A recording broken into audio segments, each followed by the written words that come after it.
right now we are seeing the curve, which is accelerating change, and we're living in a much different way than our grandparents or our great-grandparents were living. Our connection from food is getting further and further away. Our connection from the land is getting further and further away. And our connection from our bodies is as far away as it's ever been. Yeah. I think spending a lot of time in the wilderness and spending time moving your body can reinstill some of those values. I don't think that everyone needs to, sell all their stuff and move to the woods and build a log cabin. Yeah. I just think that learning these skills and practicing some of the more ancestral techniques that I'm a fan of, I think some of those can really help reinstill that relationship.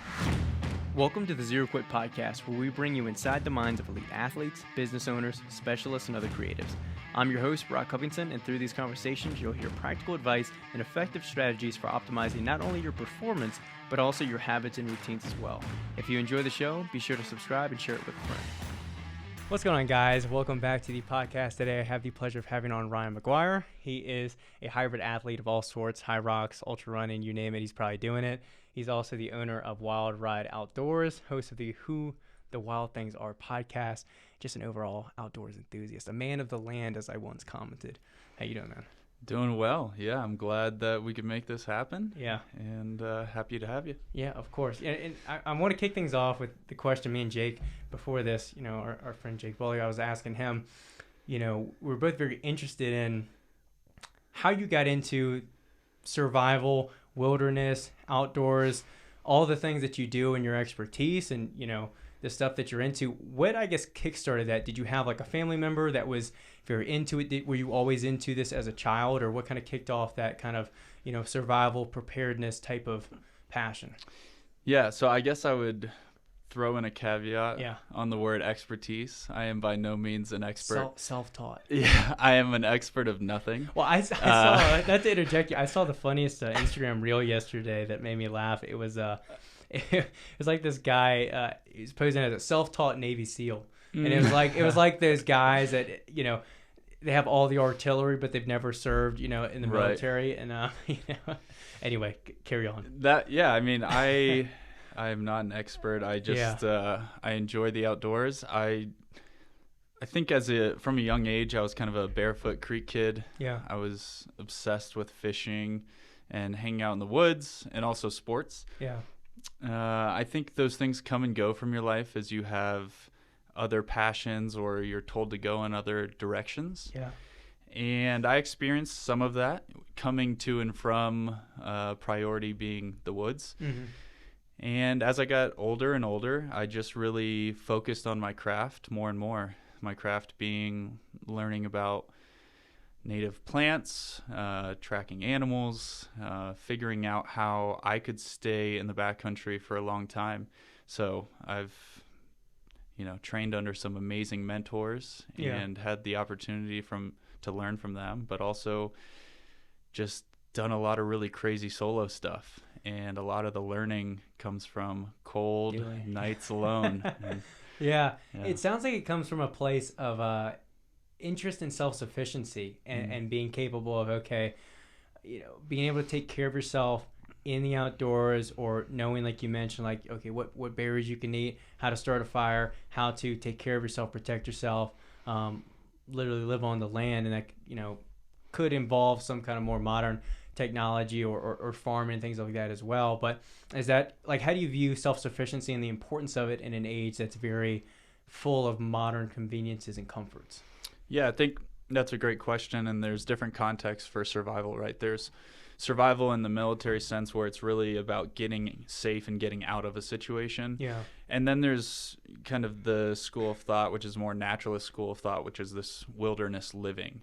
And that's kind of the bucket I consider myself more interested in, which is living with the land, living in close to the land, and kind of a reciprocal relationship where you're caretaking on the land and you're also getting resources from the land. Yeah, it kind of reminds me of one book I've read in the past. It was, I'm going to butcher the name. It was by John Locke. It was, I think, his second treatise on government. But one thing he was talking about, when it connects to the U.S. Constitution, the Founding Fathers, when they were looking at what clarifies as property, what classifies as property.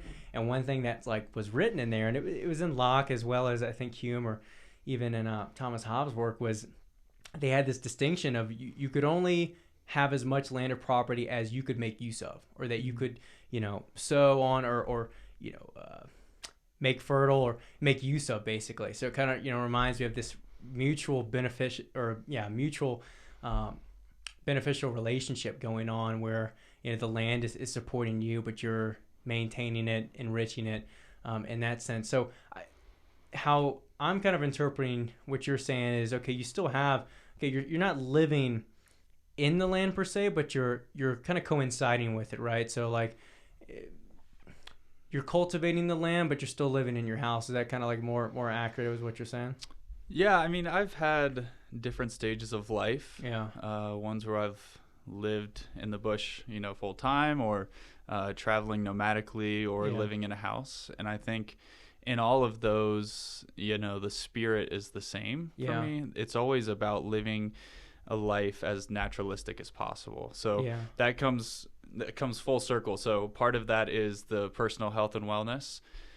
Living close to the land is a big part of that, and also just like the mindfulness of that practice, which living a naturalistic lifestyle. I have a surprise for you, everyone at home. Brock does not know what I'm about to do. He's getting a little worried.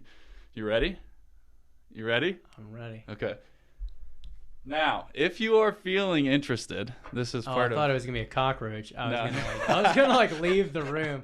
For those of you that are just listening, he brought out a little, what do you call it, like in a glass bowl or jar or whatever, and I don't know what's in it. Do you have a guess? Is it like raw, like liver? This is raw liver, yeah. Damn. So it's it's nature's multivitamin. The most nutrient dense, right? You interested? I'm interested. All right, let's do this. Are we doing some Liver King action? Yeah, it's kind of Liver King action, but you don't have to bite it straight out of the cow, like that guy does. But this stuff, I actually don't think it tastes as bad raw as everyone acts like it does. Yeah. It's really not bad, but it is super good for you. And this is another way you can live close to the land. So.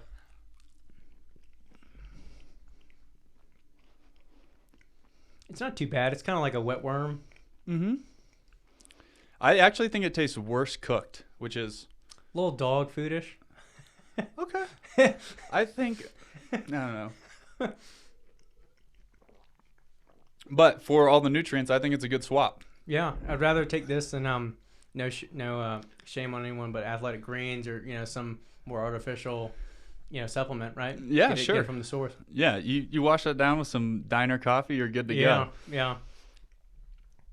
I'm actually very impressed and proud that you just came up to the challenge and did that. What did you think I was going to do? I don't know. I thought you were going to see it and be like, no way.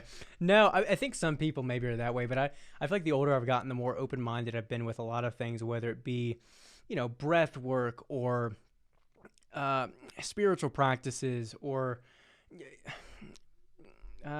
more primitive things or barefoot shoes. All those are very different, but all those can be they can have very dogmatic people and views at the same time. And I think I'm kind of like of the mind of, don't turn nothing down, or what is like the phrase, don't turn nothing down but your collar, Okay. And so it's like, I'll try anything, basically, is what I'm getting at. You just named like all the things that I'm interested in: barefoot, breath work. That's basically well, if liver. you like breath work, maybe I can connect you with Jill Miller. I don't know if you saw the podcast I did recently with her, but I knew her through. She's been in the fitness space for like 3-4 decades, doing primarily mobility and yoga and just this kind of holistic view of fitness and treating stress and pain in that way and through movement. And she has the best, I'd argue, like easily the best mobility tool. And instead of a lot of people roll out with a lacrosse ball, she created this thing called a tune-up ball, or I think their therapy balls. Her brand is Tune-Up Fitness, but they're harder than a tennis ball, but softer than a lacrosse ball. They come in multiple sizes. Does it look like this? Kind of, but it's different. It's different. And but anyway, it's phenomenal trigger points. What I'm getting to is she recently came out with a book, Body by Breath. It comes out, I think, in like a few days, but phenomenal insight into all the intricacies of breath. And again, with we've both done a bunch of cold exposure, and that breath is a lot of times intertwined with that and maintaining your your what'd you call it? Your heart rate, your breathing pattern, all of that. We're kind of rambling, but centering things back to living in a more primal way. What is your view on that? Because I know in your bio you have ancestral survival. What does that term mean to you, and how does that kind of tie to an idea of returning to a more primitive way of living, or incorporating more primitive behaviors into our current way of living? Yeah, I think it speaks to the recipe that's proven. I think right now we are seeing the curve, which is accelerating change, and we're living in a much different way than our grandparents or our great-grandparents were living. Our connection from food is getting further and further away. Our connection from the land is getting further and further away. And our connection from our bodies is as far away as it's ever been. Yeah. I think spending a lot of time in the wilderness and spending time moving your body can reinstill some of those values. I don't think that everyone needs to, sell all their stuff and move to the woods and build a log cabin. Yeah. I just think that learning these skills and practicing some of the more ancestral techniques that I'm a fan of, I think some of those can really help reinstill that relationship. And, there's different folks who do it different ways, right? Yeah. There's like the Liver King stuff where he like takes it to this nth degree and it's all like wild and kind of boisterous. Yeah. But I think there's a whole nother community that is less spoken for, which is more interested in like a naturalist lifestyle, learning plants, learning about your circadian rhythm and how it functions when you're living outside and moving long distances using nothing but your feet. Yeah.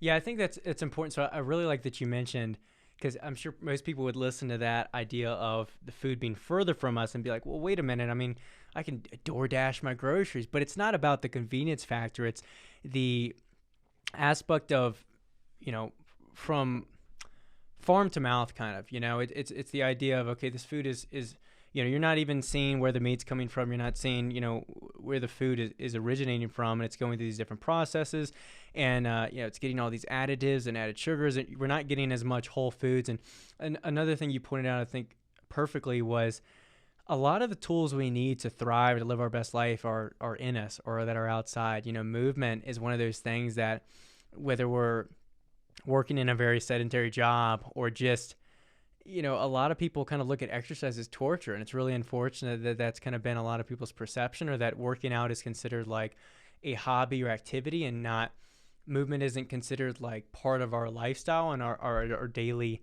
activities, because it does so much for us, for our stress relief, rather than, you wonder, there's so many factors, I'm sure, that increase stress and anxiety for people, but, just getting movement, can be a great alleviator, can be a great way to increase dopamine, increase happiness.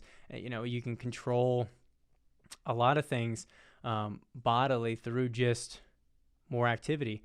And then same thing with like sunlight, just getting more sunlight, vitamin D. Like we are stripping ourselves of free tools, whether it be movement or healthy food or sunlight, vitamin D for our immune system. Like there's so many things I feel like that are natural to us that we're limiting ourselves.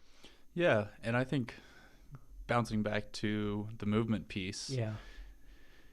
The reason for a lot of people that the high octane movement feels like torture, in my opinion, would be they don't have a strong why. Yeah.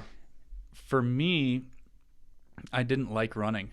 Never did. And then I made two changes. I developed a why and I changed my footwear. I went with a much more minimalist footwear. I started running in a sandal called Earth Runners, or just running barefoot.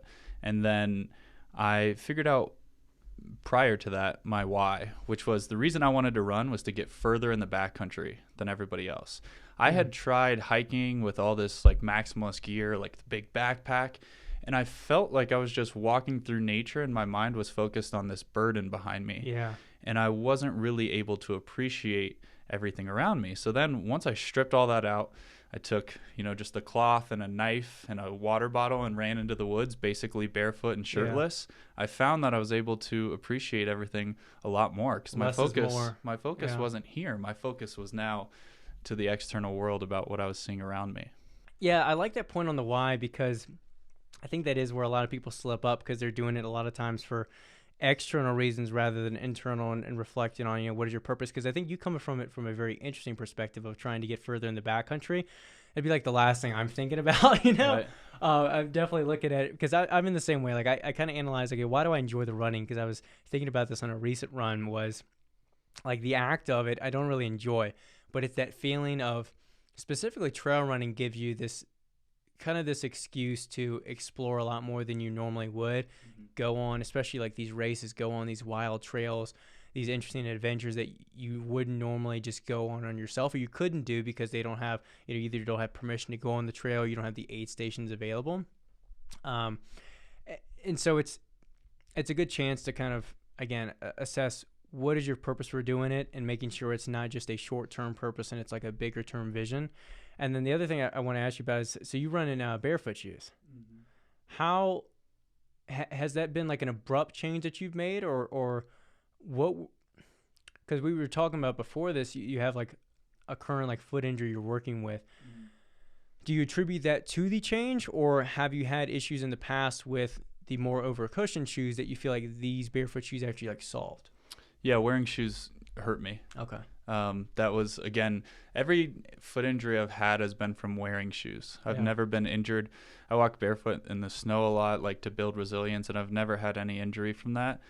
Unfortunately, I guess backtracking a bit, I broke my right foot in half when I was in 5th grade. You break it in half. I had a benign tumor that grew to 25 times the size, and then basically split my bone right in half. And I had been playing football on it and like trying to tough it out, and I was getting these weird bruises, and my coach is like, it's because you wear poor man's shoes and you need more expensive shoes. Your shoes are hand-me-downs. And I'm like, got it. Okay, whatever. So he's like, get back in there, kid, and played another year, and then just kind of like broke down. I was like, something is wrong, and it's not my shoes, or it's not just the shoes. So they finally looked at it, and I had a foot that was broken in half. And after that, I came back and, played sports growing up. And then it wasn't until I really wanted to become a runner that I was curious, like, why am I always in pain when I'm running? Why does running hurt so much? Like, our ancestors have been doing this for so long. Shouldn't be a problem, And then I stripped down the footwear. I started wearing really minimalist footwear, and my gait changed. I started, running more on the ball of my feet and less on the heel. And when I was hitting my heel, what was happening is that was basically a shock into my knee and lower back, which was causing a lot of problems. And once I started wearing minimalist footwear, all that would happen is my calves would be sore, like my muscles would be sore, and I'm like, I want my muscles to be sore. Like forced to run the proper way, using my muscle tissue rather than slamming my bones together. So that was a big part of it. I recently was wearing boots that were non-minimalist, and I unexpectedly got asked to go do snowshoeing, and I never had done that really. And that was how I hurt my feet, was snowshoeing in like maximalist boots. So I'm back to no footwear, and I'm going to try to basically wear no shoes going forward. I think my big goal, this is kind of far out, I haven't talked about this much, so here you go. I would like to do a barefoot walk that is 500 miles. It's the Colorado Trail. It's like 90,000 feet of vertical gain, and I want to do it all barefoot. So if you do that, or in the times you have ran completely barefoot, is there any protection for your feet, or how do you handle, I mean, again, maybe I'm speaking like I'm making up inconveniences or obstacles that you would have and that aren't actually apparent, but what have you experienced? Do you cut your foot? Do you have any issue with landing on, specifically with the trail too, any rocks or roots? What is your experience with that? So I've done a couple like decently far treks. I did like a 50-mile trek barefoot, and a lot of that was all mountains. What I find is I'm actually faster uphill than I am with shoes on. So if I'm barefoot, I go faster uphill because I don't have the weight. And grip more? Well, because uphill, you're on the pads of your feet. Anyway. And you're just like bouncing on rocks and roots, and you're really dialed in. Like you are more connected than any run you've ever been on. Yeah, you're feeling everything. Every little rock you're feeling.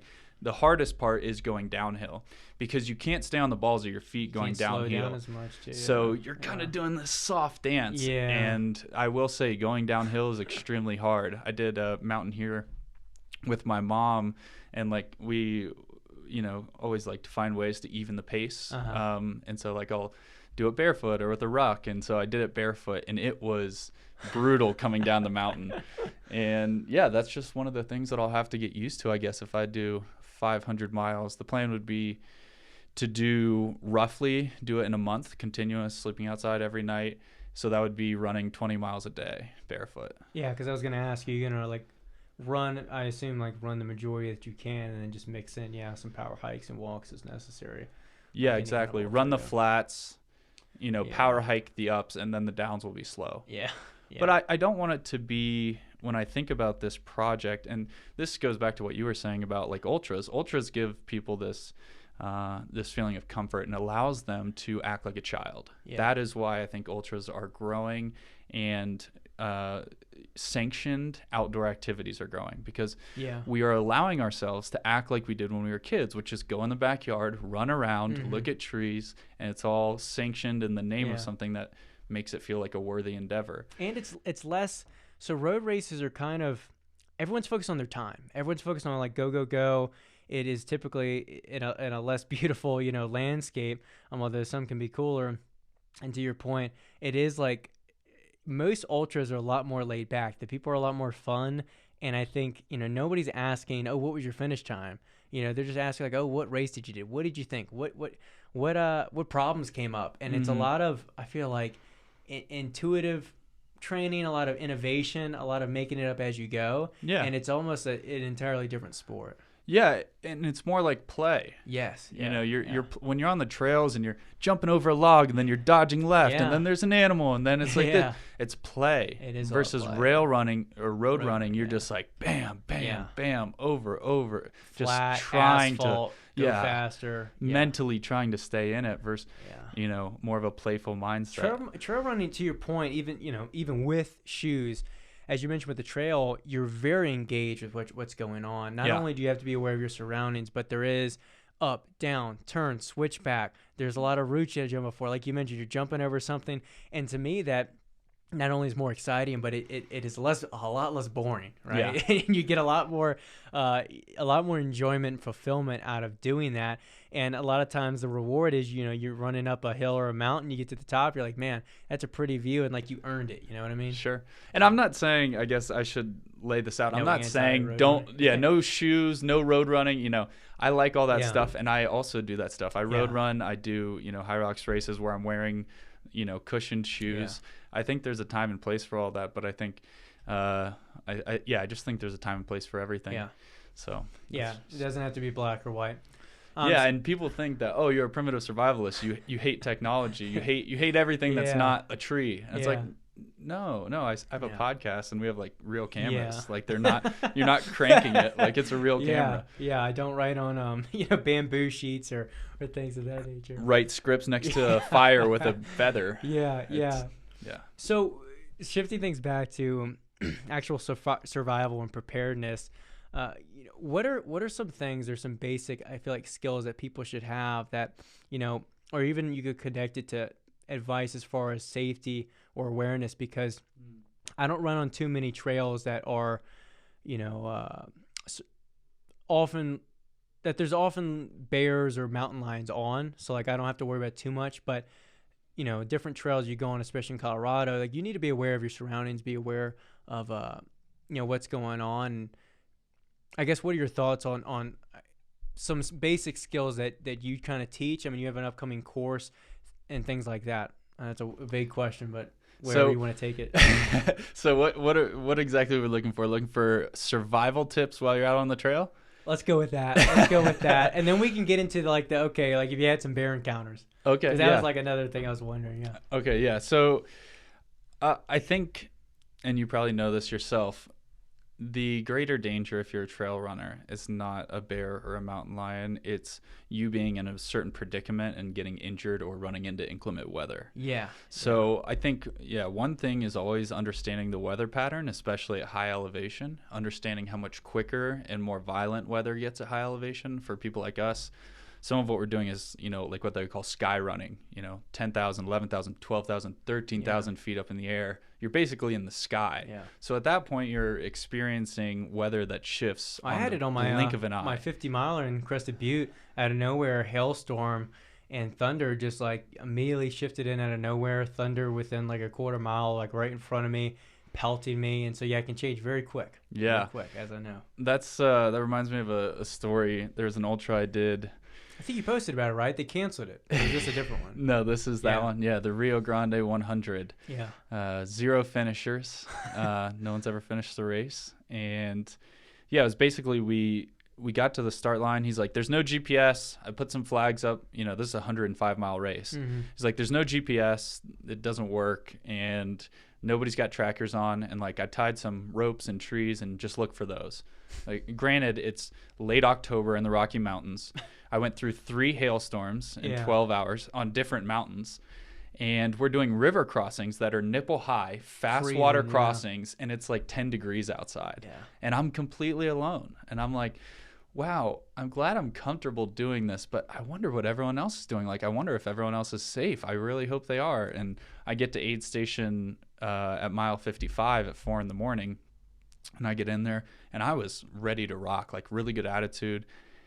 And he's like, we have 15 missing and unaccounted for. There was only 26 racers total. Yeah. 15 missing, unaccounted for. He's like, you're not going out. The race is over. He's like, I'm getting on my motorcycle to go search for people. Was this the first year of the race? Yeah, first year. And this guy, I mean, very old school kind of dude. He, like the start line, he corralled us up at this park, and then he like dragged his foot backward against the dirt. Yeah. And he said, all right, everyone line up. Here we go. I'm surprised this was like sanctioned or something like that. Dude, it kind of reminds me of Laz with his Barkley marathons. A lot of people were comparing it to that, but honestly, probably even less organization. Yeah, for sure. So I guess that's a good way of putting more direction on my question would be, okay, for the generic trail runner like myself, or for someone who's just going on more general hikes, as you mentioned, things can happen. Your phone can die. You can lose direction. What are some, I guess, things people should keep on them, or steps that they should take to make sure they're not screwed, basically? Yeah, and as any answer, I'd probably say it depends. Depends, yeah. But I can try and give you like some rough guidelines of things that I like to think about. Ultimately, everything's going to be a trade-off, right, between like the weight inconvenience and how much protection it actually serves to you. Yeah. One thing that I will bring with me on higher mountain hikes is an emergency blanket. Yeah, and that's what I was thinking about, especially with the cold. I rarely bring it for myself, but I do bring it mostly for other people that are more susceptible to the cold. Right now in my life, I'm pretty resilient to the cold, pretty cold adapted. Mm-hmm. But a lot of hikers come here from out of state, and they get at high elevation. Suddenly they're dizzy, they stop moving, and they're full of sweat. And instantly you have a hypothermic situation there. And that's where just being the guy on the trail that has, you can fit it in this pocket right here. It's a tiny little piece of tinfoil, basically, that you just wrap up on someone. Yeah. So I think emergency blankets are worth their weight in gold. I think whistles are trash. A lot of people are really big on whistles. I don't understand them. If it's on your backpack, great. But I don't understand the whistle thing. I don't feel like anyone's really going to hear that. High frequencies do travel further than a lower grade yell. Yeah. But honestly, at this point, this day and age, I think and someone would just better be like, ideas. Oh, what's that noise? They wouldn't be like, oh, someone needs me. Yeah. One question I would have, because I thought about picking up, a good knife to carry with me on my vest, just in the event of, various things. But one thing I think about it, if there is like, I'm not going to fight off a bear with a knife, but a mountain lion, maybe I can at least gouge an eye and try and stay alive in some shape or fashion. Is that a realistic scenario? Because I feel like I've heard that. I mean, I know the proper ways, and maybe you can walk through these and explain them, of how to handle, a bear encounter or a mountain lion, because those are two very different animals and ways that they're going to react to you. But I feel like bear spray and things like that, I've heard are not great solutions, or not as practical. Yeah, so I guess first I'll approach the knife thing. Yeah, go ahead. I'm very pro run with a knife, and Yeah. I'm not telling everyone to go get a knife and run with it on you. Yeah. I like to run with a knife, and that is all of this stuff I say is like things that I do. independently, I'm yeah. not saying Disclaimer. this is not what He's everyone not should do. held I'm not an liable. expert. This is just what I do. I like so sometimes I'll just put the knife right on my waist. Eric loves to make fun of me on trail runs because I'll run with a knife and he'll be like, "What are you gonna do? Skin some fish?" Yeah. But for me, it does a couple things. One, it's a very useful tool. I'm often either foraging while I'm running, or there's a host of different natural resources that I'm always looking to collect, and it helps with that. Yeah. It gives me peace of mind. While you say, I couldn't fight off a bear with a knife, that's actually historically what people did. Yeah. So a lot of pioneers, they would have dogs and big Bowie knives, and they would fight. There's a lot of stories and journals and accounts of people fighting off bears with knives. Yeah.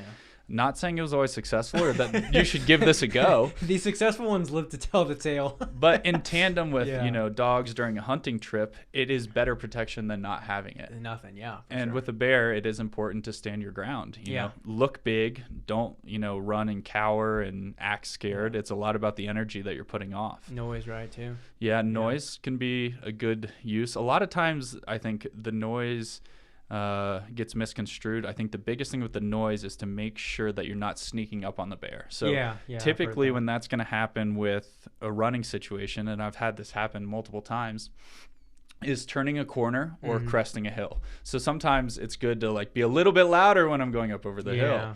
Or some music. Yeah, I'm cresting somewhere. Maybe I'll make my feet a little bit louder. You just really want to make sure that you're not sneaking up on the bear. Yeah, because then we get more defensive. Exactly. And a mountain lion, you actually want to throw things, right? Like kind of present a danger to them so that they aren't, because otherwise they'll stalk you, right?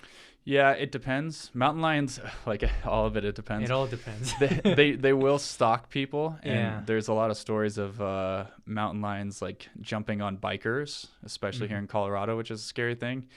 Mountain lions, I think it's a little bit less in the human's control whether or not that thing is going to attack you. Showing some force with a firearm or a rock or something like that can scare them away. You see that video? I think Joe Rogan posted like months ago. But yeah, a guy like had his firearm out. And he popped some. It was only once he finally fired some shots. I think the loud noise like scared it and like ran off. But, yeah, firearm or a loud rock. A lot of times I've seen those work. I just had a encounter with a mountain lion the other day, and I guess this is like the bush hippie with me. Like You made friends with it? Yeah. No, I just felt like there was a mutual respect given. Yeah. So we were coming down this canyon, and it had just flash flooded. So everything had been wiped out, which for me, I'm kind of, ABT, always be tracking. I'm always looking for prints and just trying to figure out what's going on in the forest. And so I'm looking down, and there's some big mountain lion tracks in this mud, and I know that they have to be fresh because everything was wiped clean by this flash flood. And I was with a group of really awesome survivalists, and we're walking down this trail, and then look up, we all stop, and it's just a mountain lion. We're just sitting there like, wow, this is incredible. And he turns towards us, kind of quarters to, and then quarters away, stops for a minute, looks at us, and then he turned, and there's all these drainages down into this canyon, and he just bounced up into a drainage. I mean, like, it's got to be 6 or 8 feet tall, and they look like they're stepping up a 6-inch step. The way they can bounce. Like the size of like a Great Dane? Bigger? I mean, obviously thicker, yeah. There's a lot of interesting stuff I've been reading about the size of cats, and there's this thing people always say, oh, it's a 200-pound cat, right? They say that about mountain lions frequently. That's like the mark of a big mountain lion. But from what I've been able to tell from mountain lion trackers and scientists, biologists, it's hard for a mountain lion to hit 200 pounds unless they're gorged, which means because mountain lions, like a lot of those predatory animals, will eat a ton of food at once and they'll weigh a lot more, and then they'll move and they'll weigh a lot less. But typically, I think they're more in like the 150-pound range. Okay. One thing I want to dig into before we get to some of the fitness and the WYLD trials that you're doing recently is carving at your bow. I thought that was a really unique thing, and you have it pinned on your profile, so I assume it means something to you.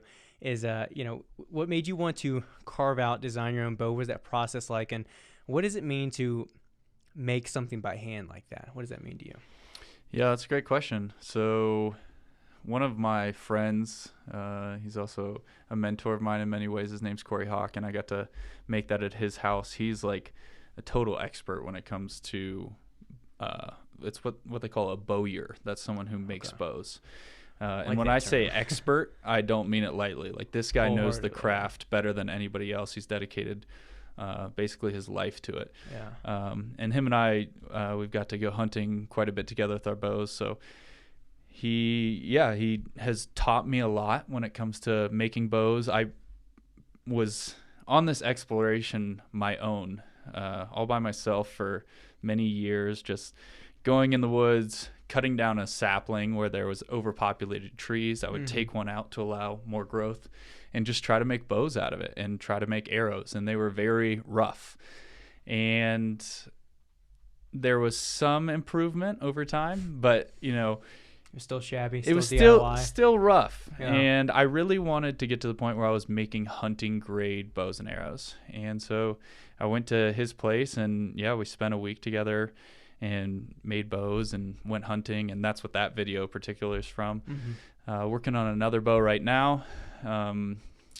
Really like to make my bows out of a wood called Osage orange. Have you ever seen like those green monkey balls that fall from trees, maybe back in Virginia?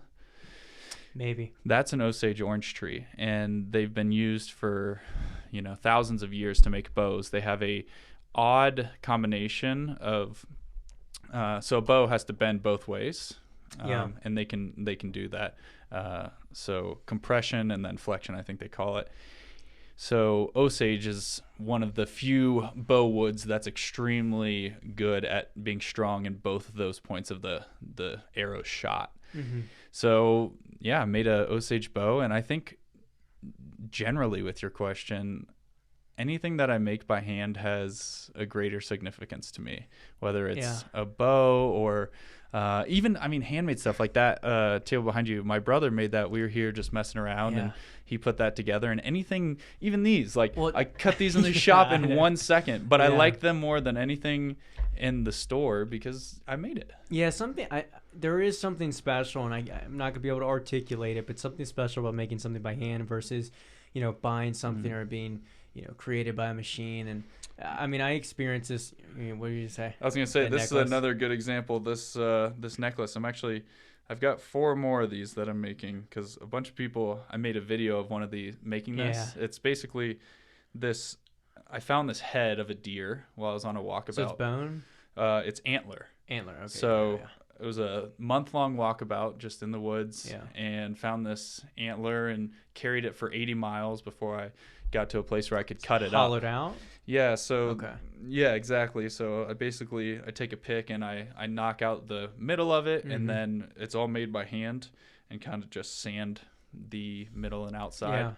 So to your point, it's kind of like I was telling you how moving into our house and getting adjusted in Colorado, it was fun for me to I have no experience with DIY and woodcraft and all these different things. And even when I owned our gym, I shifted a lot of that obligation to my dad because he's a big, as most men have, they have a dad who's a big Home Depot advocate and always wants to, build things or test out his tools and have a good excuse to use them.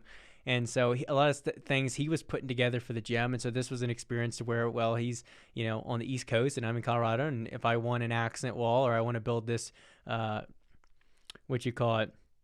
shoe shelf and these different things, I have to build it by hand. And they're not perfect, like you said, but they don't need to be perfect. There's something special about the imperfections of it, the natural things and the inconveniences that occur, and you have to innovate around them and work around them and make things work, make things fit and adjust. And I think that's the beauty of making things by hand. It is probably the imperfections. And it's a good point earlier. You're talking about why I traded in, at least temporarily, this nomadic lifestyle to having this place. And one of the biggest reasons we got this one, besides the location to the outdoors, was me having my own workshop, which I'll show you after this. It's got everything you need so that you can, you can make crafts, you can build whatever you want. And I loved living and moving around constantly and exploring new places, but I always craved a spot to work on projects. Yeah, I get that completely. And it's one thing I've traded off a little bit because at my house I have the garage gym, and I don't have any space for. I have a nice toolbox that my dad gifted me and outfitted a lot of things, and I've added a little bit to it that takes up a little bit of a footprint. But I don't have enough space to really have like a workshop, and not that I would have the experience or even desire to do so yet. But it is nice it ties back to what you said about being a kid. I was a big, I don't know if you were a big Lego fan, and just building things and, I want to go make that, and just going into your little workshop like a kid and seeing what happens, taking wood scraps, see what you can make. There's a lot of excitement in it. And even, I even had to fix, our house was newly built, but they screwed up something with one of these doors that wasn't closing, and I was excited to fix that, It's amazing. I feel like it's not purely a masculine thing, but there is this I feel like natural desire that just excites men to go to a Home Depot or to start wood making and I don't know, just put our hands and get into these tactile skills. Yeah, and women too. I find it especially in courses where we'll be carving something, whether it's a fire kit or spoons or a tool to use out there. You put a knife in somebody's hands, teach them how to use it safely, and you just watch. And that's what my job is. Just help people play with sticks, right? Just get out there and play with a stick and carve it into something beautiful. And next thing you know, it's completely silent. Yeah. Everyone is just so focused on the task at hand. They're not worried about social media. I was going to say, the or if beauty they of that fed their dog. They're just dialed in. Those are the best things, are the things that completely absorb your attention. And I think that's what probably running does for you, is the same it does for me, is it absolves me. Like when you're running, you can't look at your phone. You can't pull out your phone. I mean, you might throw a little clip up, but for the most part, you have to be fully in tune with your surroundings. Everything that you're doing, you're away from it, and it fully absorbs your attention. And I think that's the beauty in it, because we are a lot of times so distracted on so many different jobs we got to do, to-dos and tasks, and the more we can fully isolate our thoughts and fixate it on one specific thing, I don't know, it's a nice release is I guess what I would say about it. Yeah. But transitioning to one thing that you started pretty recently that I think is really fascinating, and everybody seems to love it too, so I'm happy to see it thrive, is these WYLD Trials. So explain what they are and what they've been so far, and what you would like them to be. Yeah, that's a good question.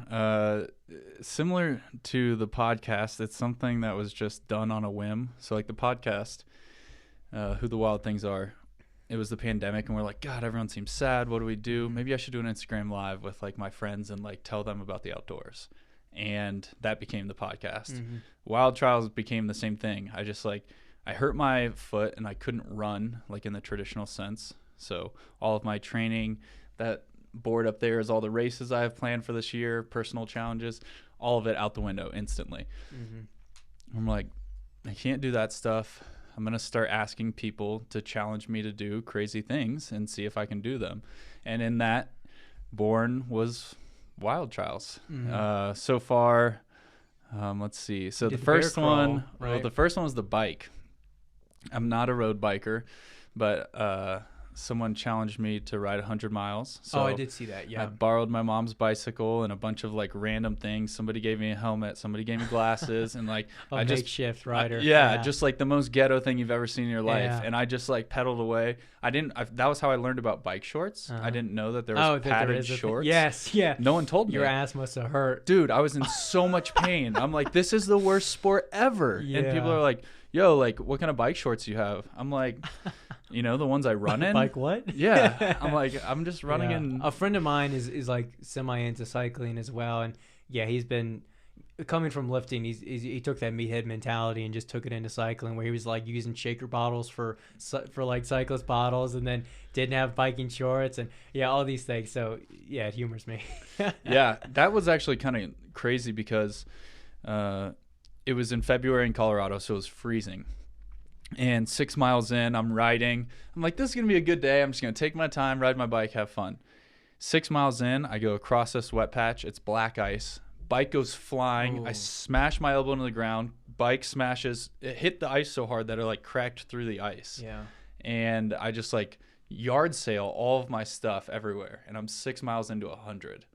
And I'm like, instantly, do I quit? Is this stupid? Should I be done with this?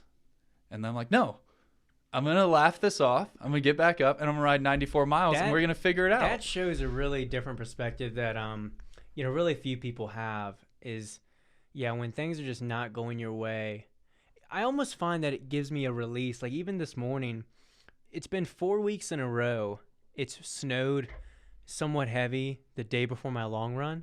And because I'm too stubborn to push my run off later in the day because I just want to get it done first thing in the morning, I like doing that.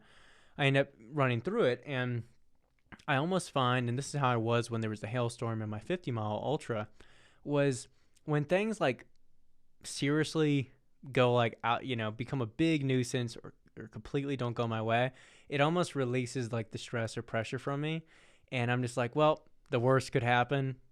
Fuck it. Like I'm just gonna like make do, and I almost feel like if you can have that perspective and you're able to overcome a stupid, slip and fall in the first 6 miles, you're almost like, okay, well, the worst is behind me. Yeah, I thought it was. And then, got worse. well, the whole day was great. And then it got really cold. The sun went down and I had 15 miles left. And I'm basically, so part of the challenge is to do it on a loop, which is miserable because you're biking the same thing all day long. And that was part of the challenge, so I tried to honor that. And then at the end, I was like, I'm not going to be able to finish this. So I start going back and forth, trying to lap this fastest part to get the mileage. And the sun goes down. It's probably like 10 degrees out. I don't have any winter clothes on. I'm in like biking shorts and, whatever. And then I'm like, oh, I got a bike. I was actually biking to Eric's house to finish. That's where I was going to finish and have dinner. Yeah. And that's up a mountain from where I was. So I had to bike maybe another 1,000 feet uphill. I had no light on my bike. There's cars on the streets. Zooming it's by, super busy. I had no light and I'm freezing cold. And now all of that ice that had melted during the day is now frozen again. So I'm biking across these ice patches, just like, please don't fall again. Please don't fall. I get there. I show up at Eric's store and I look at the tracker and I'm 9 miles short. And I'm like, oh my God. Yeah. So I saw you finish on the bike. Yeah. So I got in there and we were just like, had a good dinner. I didn't let it ruin it. And then I was like, well, when I go home, I'll finish on the assault bike and get 9 more miles. So that was the first one, the first WYLD trial. And the second one was Mount Morrison. Yeah. Bear crawling it. Yeah, so that was interesting. I've never bear crawled anything like that before. So I assumed you were going to, and I guess I didn't know you well enough, but I assumed you were going to wear some kind of hand protection. But as we've learned through this podcast, screw that. This ain't no pussy shit. So you went right at it and your hands suffered, did they not? Yeah, so people told me to wear gloves and I thought about it. Like we actually brought gloves. Oh, really? Yeah. And, in normal fashion, I started going. And this is Mount Morrison, so it's basically like the steepest trail around here. A lot of really good runners train there. Is it the one Eric always does? Yeah, we do it a lot together. So that's the one I've done, I think. I did it once. You would know if it was the one that you were out of breath the whole time and you never could enjoy it because it was so steep. It's like 6 miles up? No, that's Mount Falcon. Oh, that's right. We did Mount Falcon. So this is compared to Mount Falcon. I've seen him do it, though. It's like 2,000 feet. Yeah, 2,000 feet, but in 1.7 miles. Yeah. I think Mount Falcon is 2,000 feet, but in 6 miles. That's right, yeah. So you basically go straight up. Yeah, or it's like 3 miles, but 6 total. Yeah, go ahead. Yeah, exactly. So, anyways, started going. I thought about wearing the gloves, and then I just decided that was cheating. Like halfway up, Lauren's like, "Are you gonna wear gloves?" I'm like, "No, that's cheating." My mind was made up for me. Yeah. So there was a lot of snow and ice, and that was really like the hardest thing was just overcoming the pain of my hands. Yeah, it wasn't too bad physically. The other thing that surprised me was going uphill, bear crawling, so trying to get your hands down on the ground. You're like constantly stretching your hamstrings and glutes. So it was really like a mobility exercise. Imagine being in down dog for 2 hours. That was basically what it was like. That's what scares me about bear crawling or scares isn't the right word. What I worry about is the like stress on like the lower back and the glutes. It's not like, I'm not worried about the cardio. It's not like a fast or cardio intensive thing, at least, initially. It's more, that mobility I feel like I would suffer in. Yeah, but there was something really beautiful about it.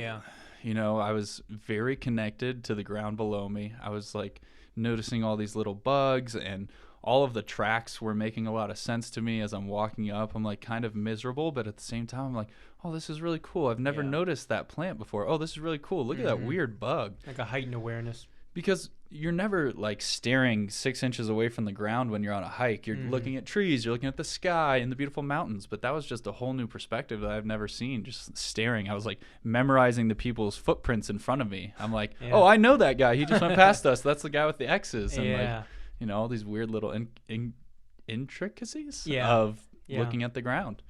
So with the WYLD Trials, you know, and you can touch on if you get some more wild ones. I know you threw up a question box recently, but the way I view it, and maybe you could say, hey, you're like spot on with this, is it seems like to me these are a way to kind of push your limits and find ways to fulfill your own curiosity rather than the traditional sense of doing a race for a medal or doing, you know, a competition to post it on Instagram. It's more to find out, you know, where you're at and for the experience. Like one thing when I was signing up for my 50 miler, which I fought tooth and nail to finish, was I thought about doing the 50K because I had never done like a formal ultra. I'd done like a 50K kind of like on my own, but it was like miserable, it was stupid. And I thought about doing the 50K or the 55K, and I was like, okay, well, this is a safer option. I'll definitely finish it. But then I was like, well, the 50 miler is what I should sign up for because it's the uncertainty and the unknown that excites me. It's like I'm not signing up for a race to guarantee a finish or to guarantee a picture on Instagram, right? I'm not doing it for like the finish, but I'm doing it for the journey. Is like how I was viewing it. And I think that's how I'm guessing your perspective is with these challenges. It's like, okay, where can these take me versus just trying to do them to kind of show off or do a race in a more formal setting? Yeah, I think a big part of it, I mean, again, this was driven by injury.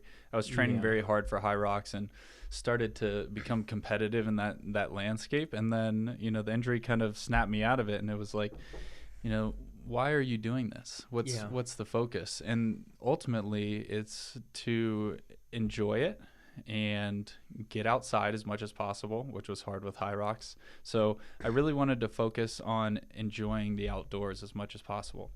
And that's sort of what it's become, is just like really fun challenges. I think a lot of people see bear crawl up to the top of the mountain and they think, oh my God, that looks miserable. Or wear a 30-pound ruck and bike up the mountain. I would never do that. But maybe that's not yours. Maybe yours is a different version of it. And hopefully people see this and they're like, oh, maybe I'll do my version of that. Or maybe I'll try something hard. I think it's important for us to push ourselves while we can and not take it for granted. I think there's a lot of, like, even like the Colorado Trail thing, like I put that stuff out into the universe to help push myself to do it. Right? Yeah. Like when I talk about something like that sounds absolutely ludicrous. Yeah. The reason I would talk about it on a podcast is because like, oh, I told Brock and his listeners, now I got to go do it. I'm the same way. I always feel like when you can put something out in the ethos, when you can make this very verbal,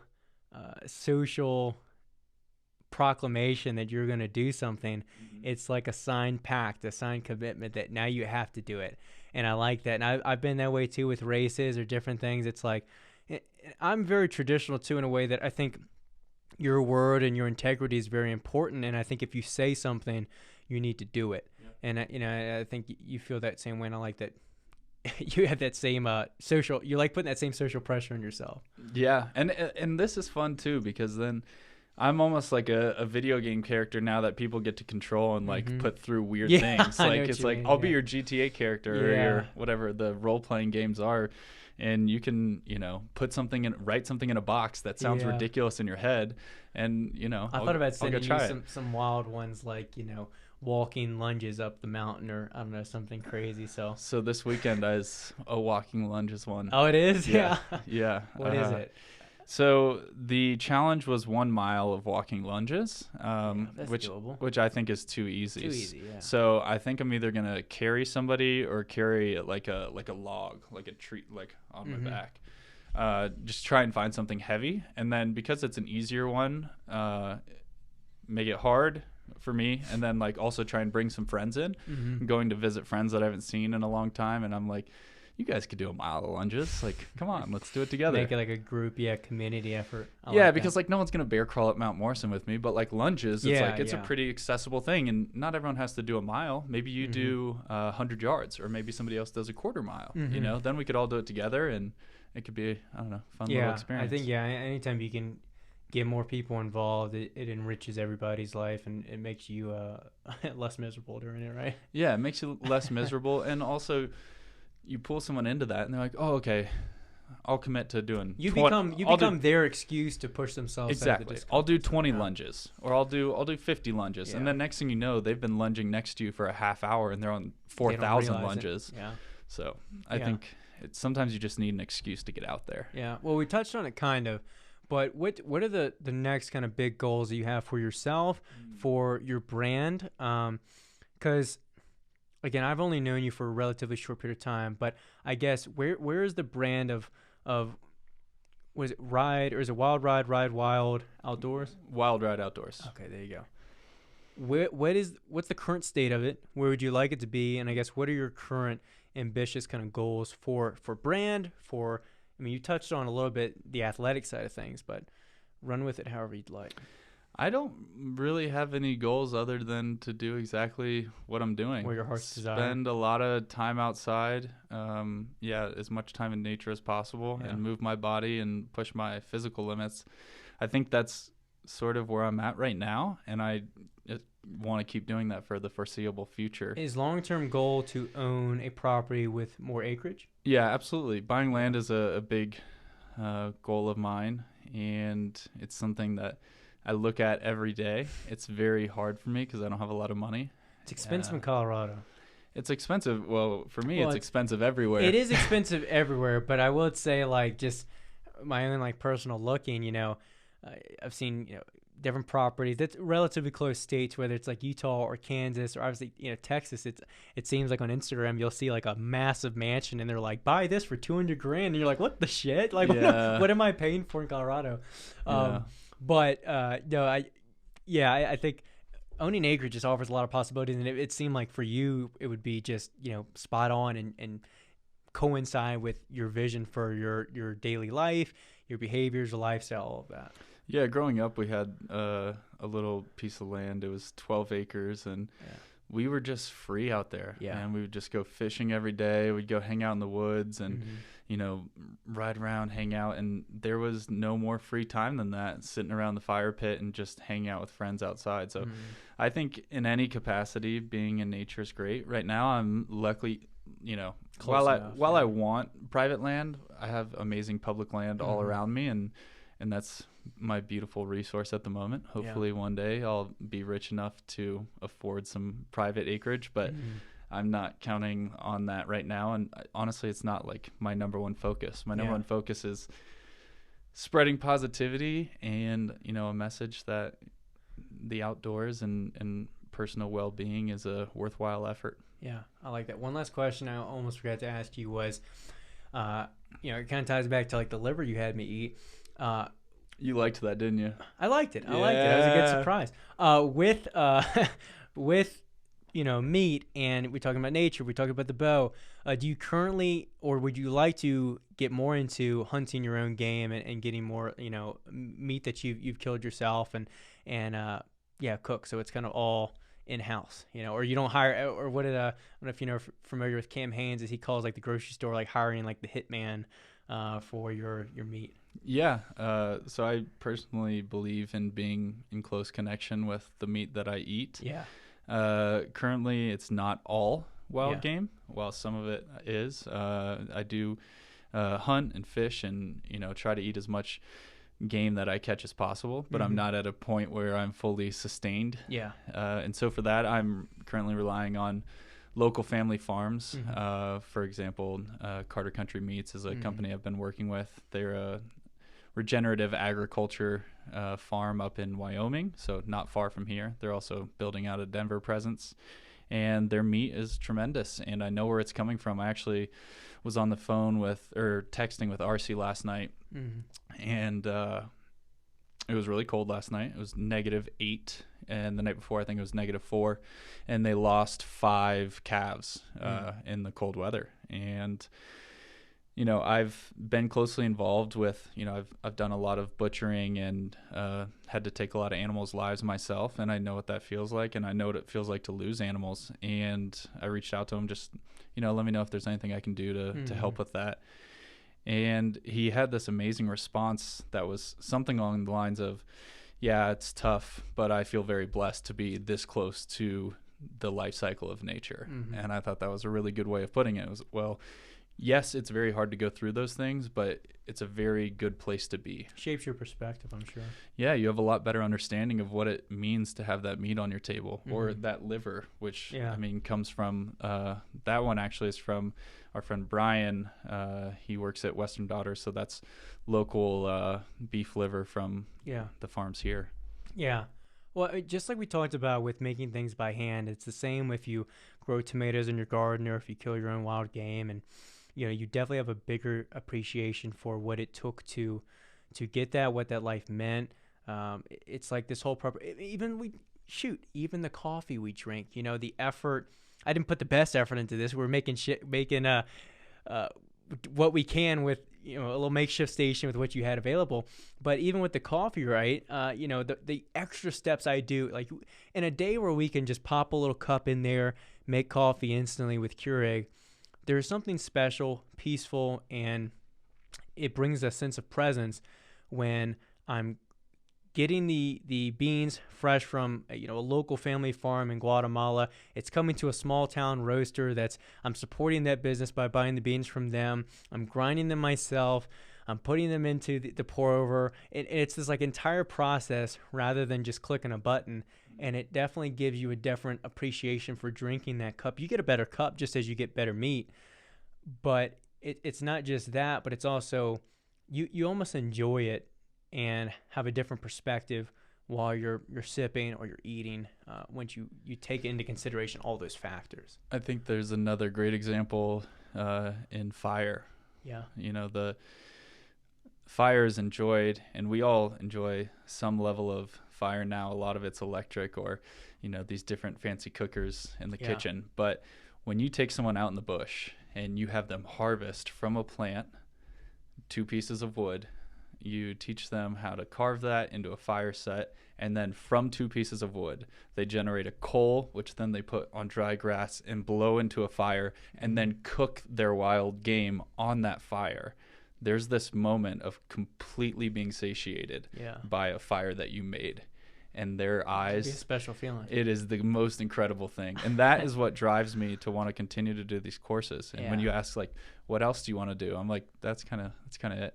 Yeah. That's good enough for me. Yeah. No, I think it's important to have that feeling of content and knowing, it doesn't have to be like more or anything different than what it is, I think just appreciation and becoming more deep involved into it can be its own reward. And that's its own goal. Absolutely. It's dangerous to always like have something that, I want to keep building, keep making bigger. And sometimes if we're able to, and I struggle with this as much as anyone, just look at, wow, 5 years ago, this is exactly what I wanted, and I have it. This is everything here. I've got the podcast. I've got, I've been running a lot and spending time outdoors. This is it. This is what I. That's where I'm at now. A lot is I mean, when I was growing up, it was like a huge dream to own a gym.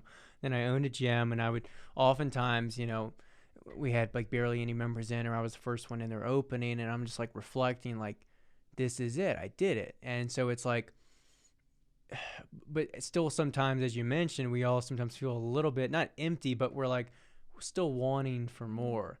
And it's really difficult, and it's a constant thing you have to work at of reflecting and putting things into the proper perspective and proper lens.